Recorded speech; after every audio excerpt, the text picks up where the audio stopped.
एक महत्त्वाची बातमी, पुण्यात घरगुती गॅस बुकिंगसाठी मोठी गर्दी झाली आहे। लोक सिलेंडर घेण्यासाठी लांब रांगेत उभे आहेत, मात्र सिलेंडर मिळतच नाहीये। मिळेल की नाही म्हणून लोकांमध्ये भीती देखील निर्माण झालेली आहे। अरे सिलेंडर नाहीये, बुकिंगसाठी गर्दी आहे असं या ठिकाणी सांगितलं जातंय।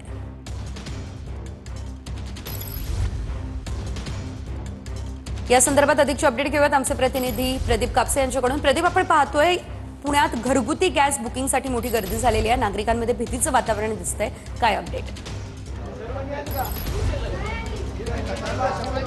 शेजल, अगदी बरोबर आहे। खरं तर गेल्या 2 दिवसांपासून पुण्यामध्ये व्यावसायिक सिलेंडर जे आहे ते मिळत नाहीत, मात्र घरगुती सिलेंडरची सुद्धा मोठी अडचण जी आहे ती निर्माण झालेली पाहायला मिळते। पुण्यातल्या आपण पाहतोय की कात्रज परिसरामध्ये भारत गॅस आपण पाहतोय की जी एजन्सी आहे, एजन्सीच्या बाहेर गॅस बुकिंग करण्यासाठी या ठिकाणी मोठी गर्दी जी आहे आपल्याला पाहायला मिळते। आपण या ठिकाणी पाहतोय की लांबपर्यंत या लोकांच्या रांगा ज्या आहेत त्या लागलेल्या आहेत। सकाळपासून पासबुक घेऊन आपण पाहतोय की सगळे ग्राहक जे आहेत ते रांगेमध्ये उभे असलेले पाहायला मिळतात। या सगळ्यांमध्ये एक भीतीचं वातावरण तयार झालेलं आहे। जर घरगुती गॅस संपला तर पुढे करायचं काय? कारण आपण पाहतोय की इराण आणि इस्रायल युद्धाचा परिणाम म्हणून गॅस पुरवठा जो आहे तो विस्कळीत झालेला पाहायला मिळतो आणि त्याचाच परिणाम म्हणून लोकांमध्ये एक भीती जी आहे ती निर्माण झालेली आहे। सकाळपासून आपण पाहतोय की ग्राहक जे आहेत ते रांगेमध्ये थांबून आहेत, मात्र ग्राहकांची तक्रार आहे ती म्हणजे ऑनलाईन बुकिंग जे आहे ते घेतलं जात नाही। आपण पाहतोय की रिकाम्या टाक्या घेऊन या ठिकाणी ग्राहक जे आहेत ते आलेले पाहायला मिळतात। बुकिंग किया था क्या? हाँ बुकिंग किया है ना, अभी बुकिंग किया है, देखो मिलता है कि नहीं।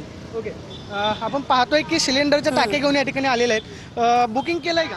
बुकिंग केलेलं आहे। बरं, काय सांगितलंय का फोनवरती की काय टाकी मिळेल? फोनवरती काय सांगितलं नाही अजून काय। बरं, हो तर फोनच घेत नाही? नाही, फोन घेतला पण आता तो बंद आहे नंबर तो। बरं, नंबरच बंद आहे? नाही, तो दुसरा एक नंबर होता, काय आता रिकामी टाकी घेऊन आला? रिकामेटा माझा बुक झालेला आहे, बरं, शनिवारी बुक केलेला आहे। तुम्हाला काय सांगितलं? अगदीच प्रदीप, धन्यवाद दिलेल्या सर्व अपडेटसाठी। घरगुती गॅस संपल्यावर काय करणार हा सवाल नागरिकांनी उपस्थित केलेला आहे, मात्र या ठिकाणी आता नागरिकांमध्ये भीती दिसतीये, लांबच लांब रांगा लागलेल्या आहेत।